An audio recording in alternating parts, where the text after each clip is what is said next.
Welcome to the 2 weeks to opening day edition of Sharing Sox. I'm Southside Sox duty geezer Leigh Allan. With me, my son, and for the next couple months, downtown Chicago correspondent Will, who is sporting a mustache for a role I cannot pronounce in the cherry orchard at Goodman.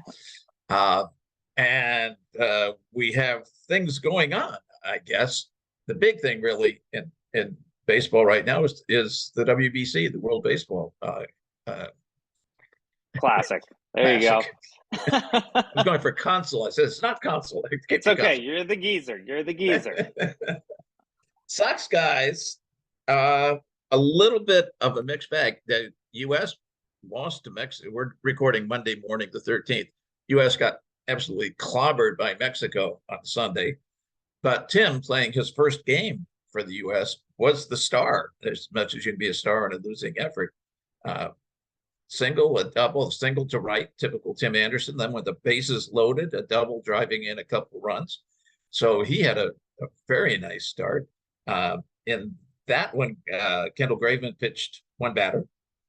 One batter, which I have read about that game quite a bit since, because I was shocked actually at that loss. It was pretty ugly. And the main conversation around it is the holding pitchers to pitch counts and the rules that I guess aren't rules, but the requests by the Major League Ball clubs on how to use the pitchers. They do not want any relievers, apparently, and you may know this, but I'm saying this to the listeners. They don't want relievers to finish an inning and then start another inning. So there's been a lot of bringing in a guy to get one out, or the old-fashioned way. Devin Williams' case, to get one batter to the end of the inning, but then that pitcher's done, and it's caused them to have to leave in struggling pitchers longer, which is something that happened yesterday, of course, and they kind of got beat up in situations where the manager felt like he couldn't change pitchers in that moment to honor. And of course, all of the teams are dealing with this exact thing, but with the U.S. team being all Major League Baseball players, they certainly are. I'm sure the Dominican team is feeling this as well, since they're so MLB oriented as well. But yes, so that does explain a little bit. I would also argue that a 6-2 win over Great Britain is not something we No. should necessarily think was a masterful achievement. They're struggling. I did watch a little bit. Yeah, incidentally. I did watch a little bit of the Great Britain game, and it is unfair that Great Britain gets to use those wide, flat bats. I think it's just easier to put the ball in play with those But our pitchers get to bounce it in, so they sure do, which they have not figured out yet. But yes, no Lance Lynn at all yet, correct? Yeah, that's correct. And I said, well, we're on the pitcher length thing. Looking at box scores, really of almost all the games, I didn't see any pitcher go more than about 3 innings. And yeah, normally if you were doing this in the middle of the summer or and it was its own world, you'd have guys who are going 7 innings, because a lot of these countries only have 1 or 2 pitchers, really. But most of them, who are the really good pitchers or the starting pitchers, play in the U.S. or in Japan or in Korea. And all of those are in spring training right now. So none of them want their guys overworked. They want everybody still ramping up as if they were back in spring training in their respective countries. So the pitchers aren't going very long, any of them. I think Shohei threw 5, but Shohei probably only threw 40 pitches in 5 innings. So, yeah. It's tough to put Lance Lynn out there if there's a pitch count limit, because there's no shot. There's no pitch clock. So yeah, he can take an hour. I just mean, if you want to put Lance Lynn out there and he's at a pitch limit of 80 or 60, you're talking about 2/3 of an inning. That's going to be really tough. I'm exaggerating, of course, but we know, if you have ever listened to this podcast ever, you know how I feel about White Sox pitch counts. Yes, both of us. Let's see who else. Jose Ruiz has not played. Eloy has not played. Dominican Republic. We're recording about the time that the Dominican Republic is starting its second game, so he may be in that. We don't know. Both Luis Robert and Yoan Moncada have played every game for Cuba. They hit terribly the first two games, and both of them have been hitting poorly in spring training too. Then in the next two games, they just lit it up. I should say Yoan had an incredible catch in one of those games, but and offensive, also offensively in that last game, Moncada looked incredible.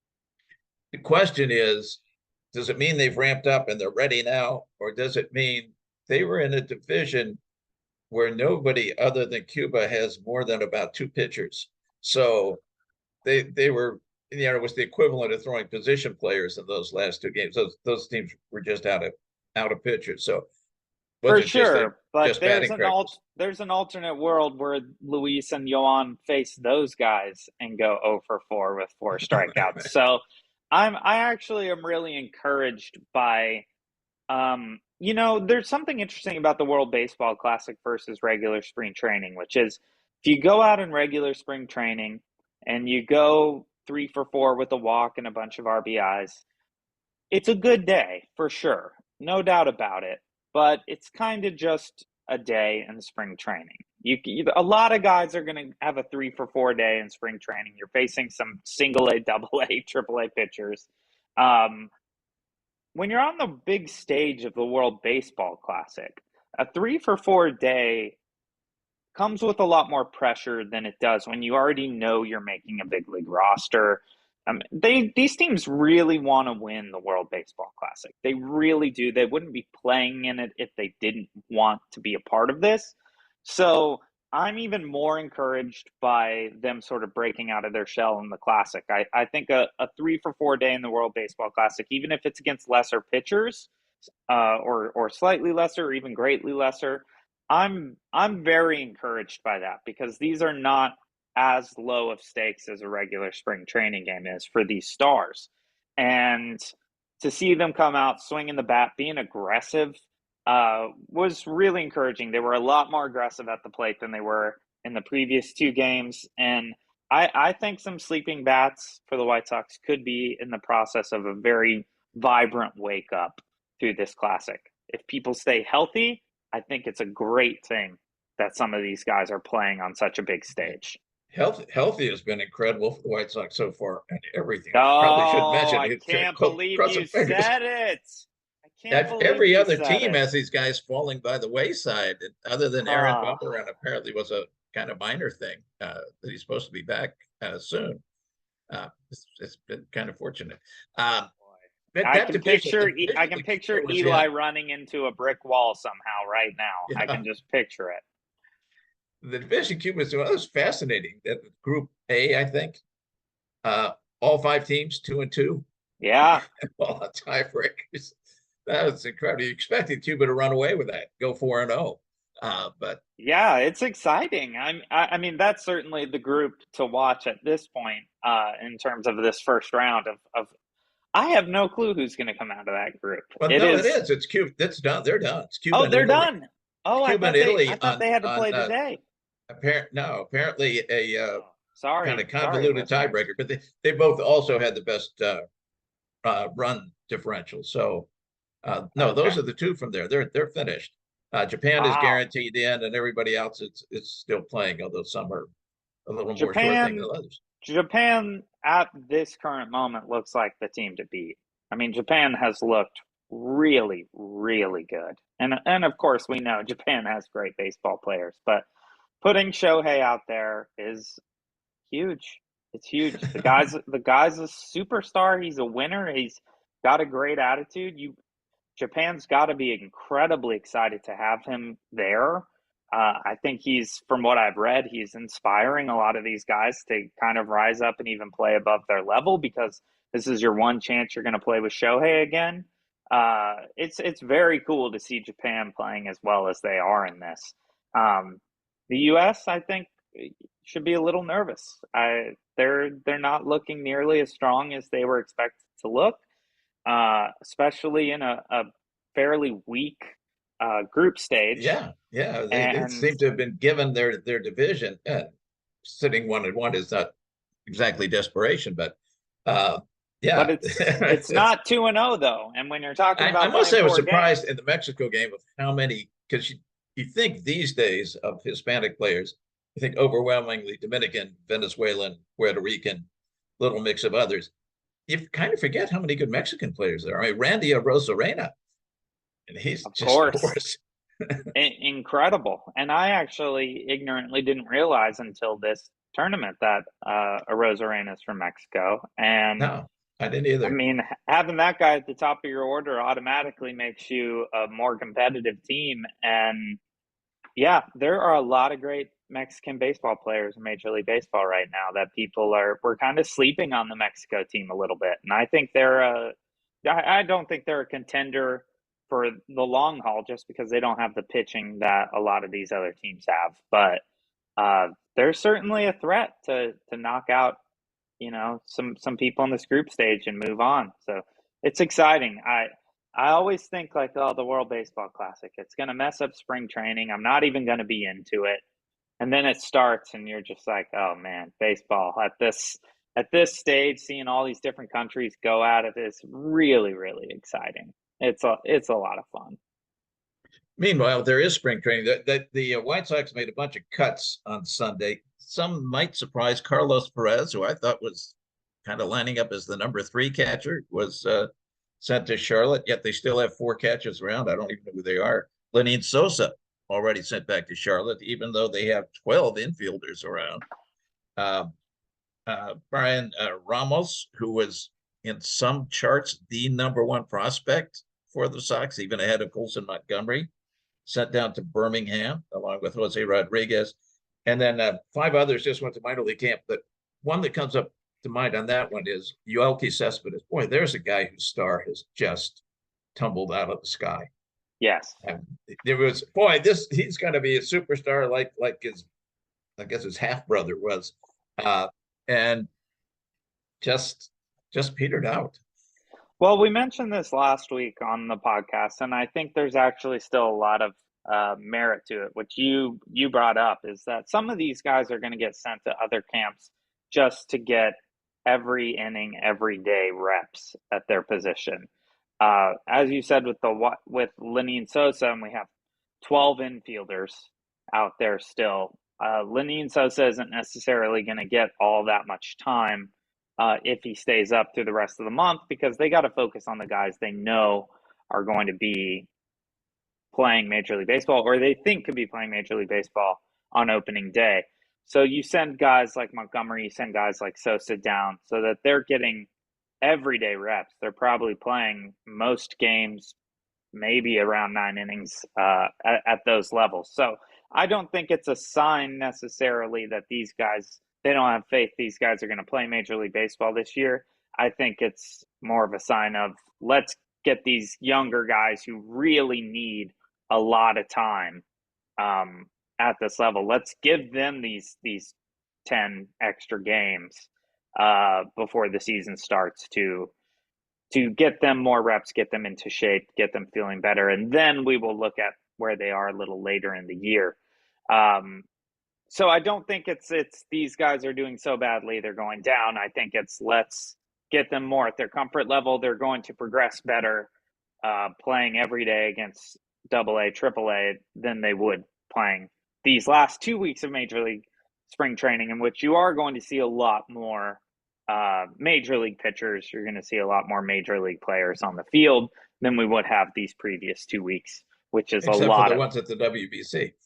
except for the ones at the WBC, which throws a bit of a wrench into it. But with the White Sox, who have a plethora of bodies, I can't really say that a lot of them are much more than bodies at this point, but they have a lot of them. So, trust the process is not what they say. Trust the process. Sure. So, but that being said, in total agreement about Cespedes, who still very young, so could become something else, could become better, but at this time the star is slowly falling towards Earth. They're writing the Hollywood script about the Cespedes star that's slowly falling. But yeah, so we'll see what happens with those guys when we get into the season. But I'm actually glad they're down in the minors right now, getting some more work in instead of forcing them up. After what we did with Andrew Vaughn, sort of forcing him into Major League Baseball and making him play positions he doesn't know how to play. I'm all about this. Like, no, let's take a step back. Let's let these guys. But we are at our break point, so let's take a quick break, and then we'll come back and talk about some of these guys who have been excelling, including a lot of good we're seeing from a particular right field candidate for the Chicago White Sox. So stay with us, and we will be right back on Sharing Sox. Welcome back to Sharing Sox. We talked about the rest of the world and what they're doing with baseball in the first half. Let's talk a bit more about what's going on in sunny Arizona or rainy Arizona. I actually have no idea. You didn't, you of course don't get to watch any games during the day because you're in rehearsal. I wish there were more on TV because we get MLB TV once the season starts, but we don't get into spring training for free. But so I'm waiting. I'm not paying. But at any rate, I watched Sunday's game, and yes, for sure, Oscar Colás, another wham bam and just line shot home run. He's still perhaps a little rough on things like fielding and base running, and I think it's the same thing that happened to Nick Madrigal. That it's suddenly the speed is so much more, and you have to ramp up and get adjusted to that. He's not there, but his hitting's there. And I was one of those people saying, oh, he's only had 31 at bats in AAA. You can't start him. I take it back. Wrong.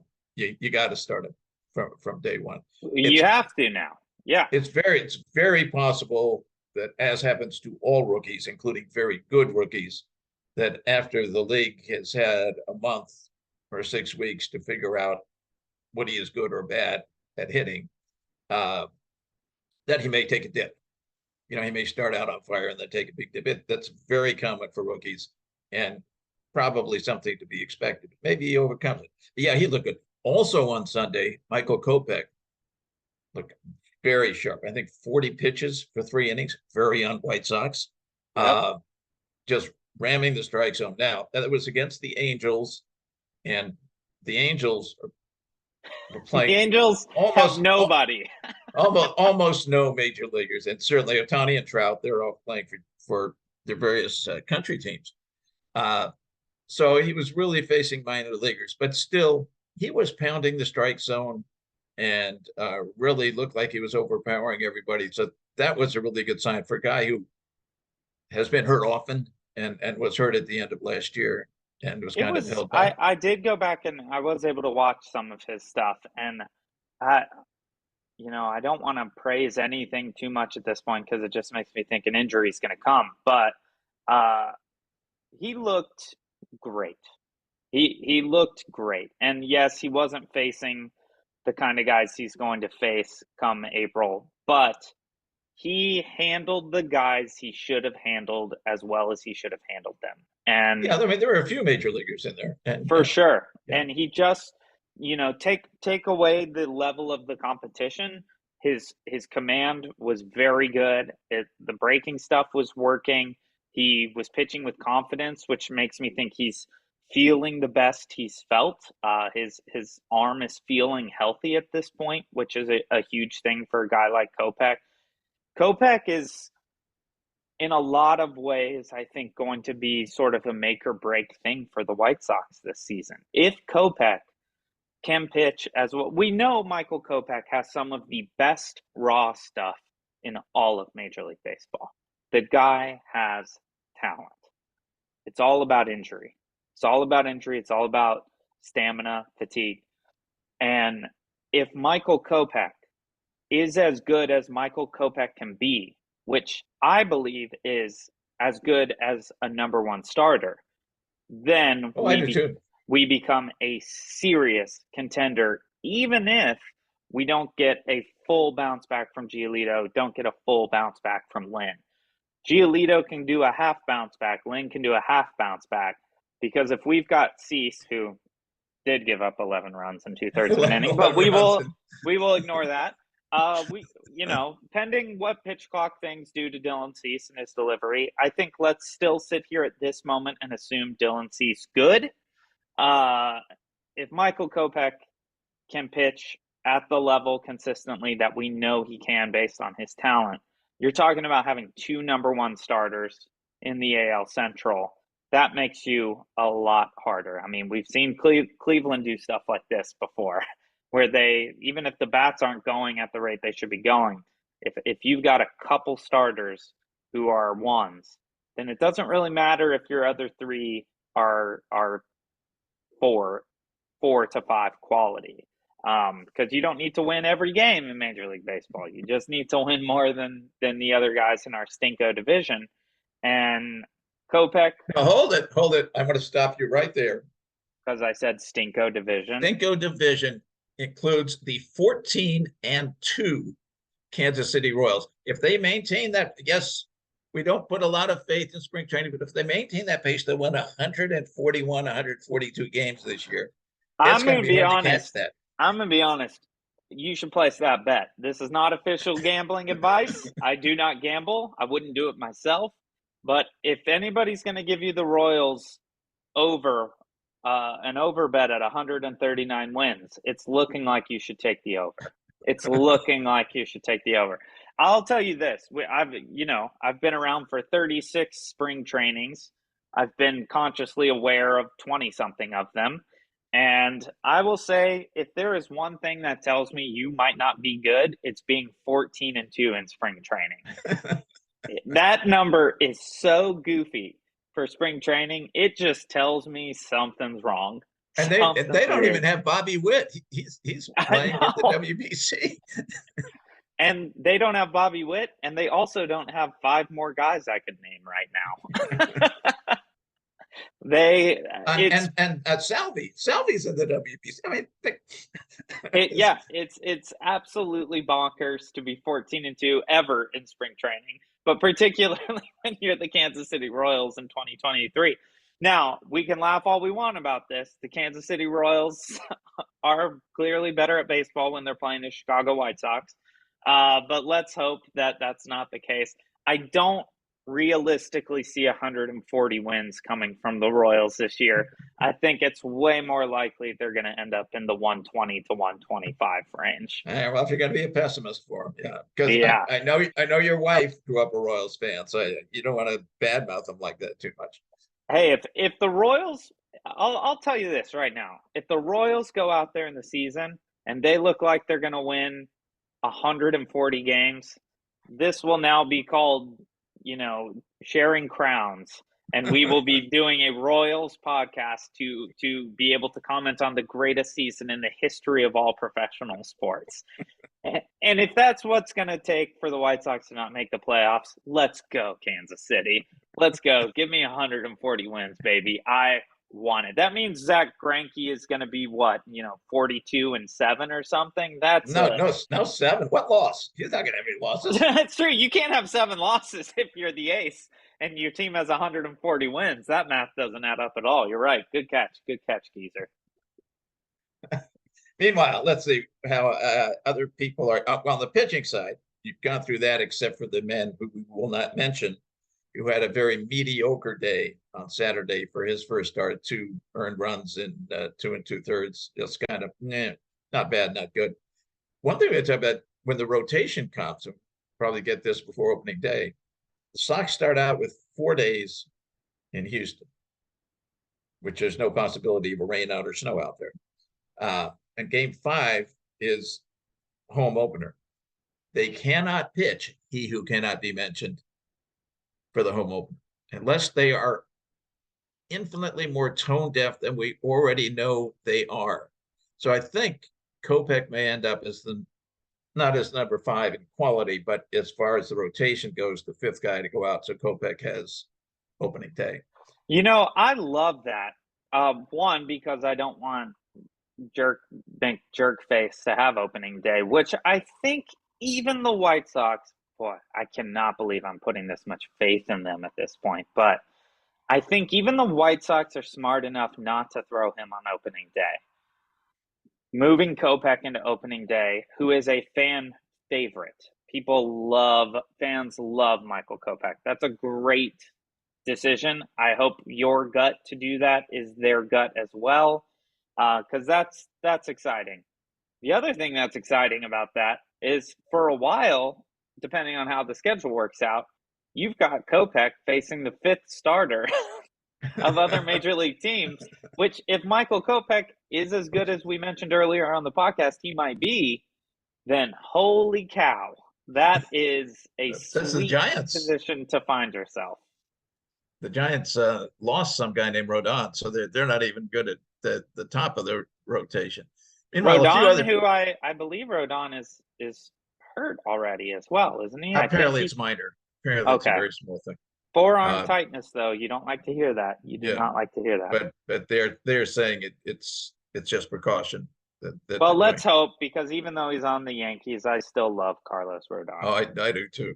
Absolutely. I hope the Yankees lose every game that he's not pitching, but that he gets. Now them. that would be amazing if the Royals win 140 and the Yankees lose 140. That would be really good.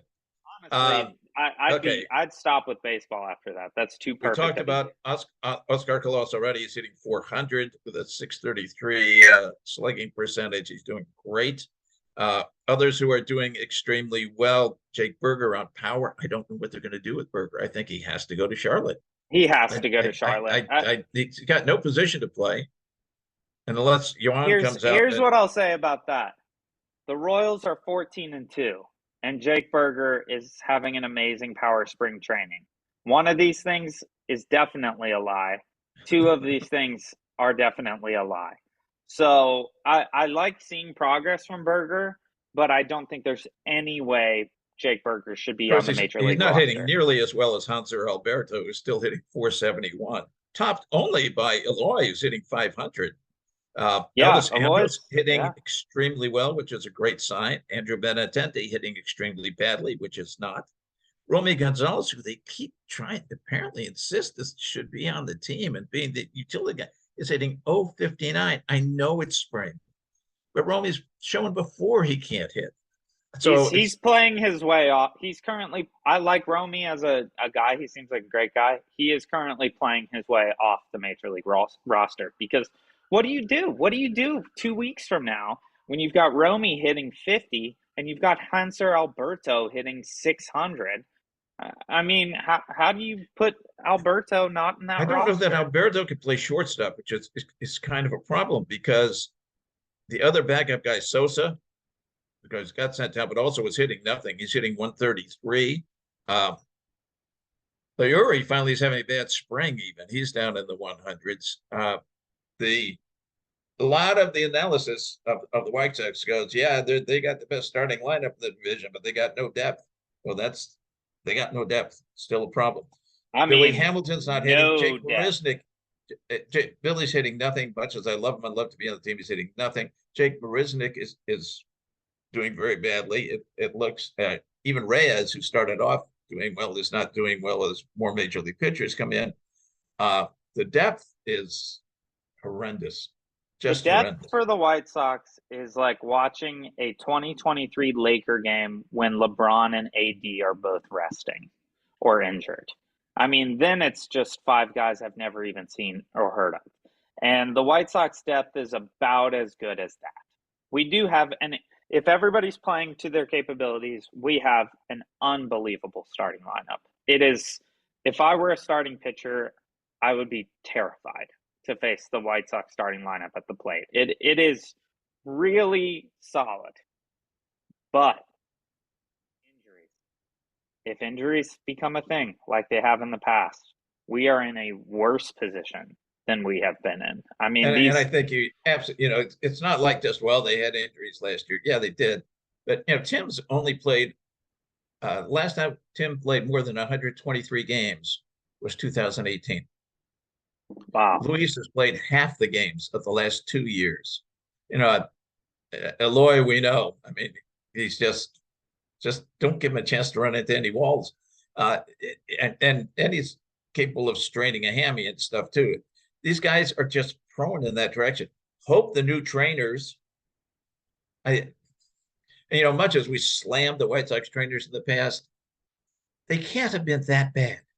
They really can't. They went to the same schools as the other trainers. They took the same classes. They watched the same videos. They read the same books. They go to the same seminars. They have to have had the same knowledge.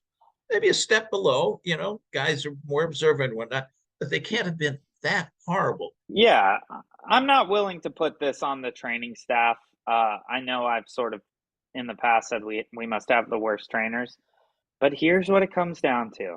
It comes down to who is running that clubhouse. And that is what will get guys to do the work they need to do to stay healthy. Guys who are enjoying the game and enjoying the environment, those injuries are powered through a bit more when you are dealing with a team that you want to help and you want to support. And I think that is where Pedro Grifol comes into play and will be a game changer. These trainers are great. They're obviously very skilled, but a lot of it falls on the player. And if a player is not motivated, and if there is a word to describe the White Sox of last season, we'll hyphenate it so I can still sound like it was one word. Not motivated is the number one thing we saw from these guys. I like disinterested. And it's the same idea. If these guys are going out there thinking, oh my God, I have to play baseball again today, well, you're not going to warm up the way you should. You're not going to stretch the way you should, even at a professional level. These are mental things. It's a grueling game. It's a grueling contract. Yes, they're getting paid lots of money, but it is a mental game. And that mental game completely translates to it being a physical game. And if you do not have guys who love their leadership and are committed to their leadership, those things fall by the wayside. And I do think that adds to injuries. I do think that adds to guys resting more, even when they don't necessarily need that rest. I think Grifol is going to bring us a very interested, to use the antithesis of yours, a very interested group of players this year. I think certainly much more so than last year at the very, very least, and maybe at a very high level. Yeah, got to hope for that. I think next week we probably won't do a show just because of your rehearsal schedule and my grandkids' schedule, and which will mean the next time we're up will be just before the start of the season when we will have to make predictions. Correct. And we will know a lot more at that point. We will have gone through the World Baseball Classic. We will have seen the major league pitchers almost exclusively playing in spring training. We're going to know a lot more right now. So yes, while I have predicted that the Royals will win 140 games, I think, and honestly, if the Royals are 20-2 when we do this next podcast or something, I'm going to just solidify that bet. But I have a feeling that the next time we are on here, it's going to be more of a 16-11 looking Royals spring training as things come back to earth a little bit. That is about all the time we have for today. Did you have anything else you wanted to sneak in before we sign off here? No, I just it's fun to have all this baseball going on, both the spring training and the World Baseball Classic. I remember the word now, so get classic out there. But I think the United States will make it into the quarterfinal round and the round after the round robin is over. But a lot of interesting teams out there. Some teams playing well who you would never ever expect. And of course the Brits. We beat the Brits 200 some years ago, but it's nice to have that Revolutionary War all over again and watch it go down. We beat them so bad, but based on how much I read about Harry and Meghan, it seems like we're still very interested in Britain. And I was kind of hoping this World Baseball Classic would be like, look, guys, we're better. Let's get over this. We're better. We won that 200 years ago. Let's 250 years ago. There's a lot of great baseball going on. I'm just going to say one more thing, which is I'm looking outside my window downtown, and you mentioned that Major League Baseball starts in a couple weeks, but there's just I was just I don't know, things come falling down on our air conditioner.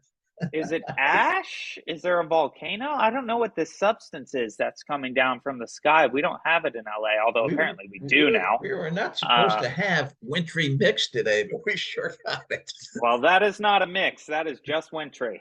That is just full wintry. So in 2 weeks, let us pray that it will be a little bit warmer and less wintry. But until then, sit inside, watch some baseball on TV, enjoy the World Baseball Classic, enjoy the White Sox. As we said last week, and I'll say it again, baseball is back, and it is awesome. We will see you next time on Sharing Sox.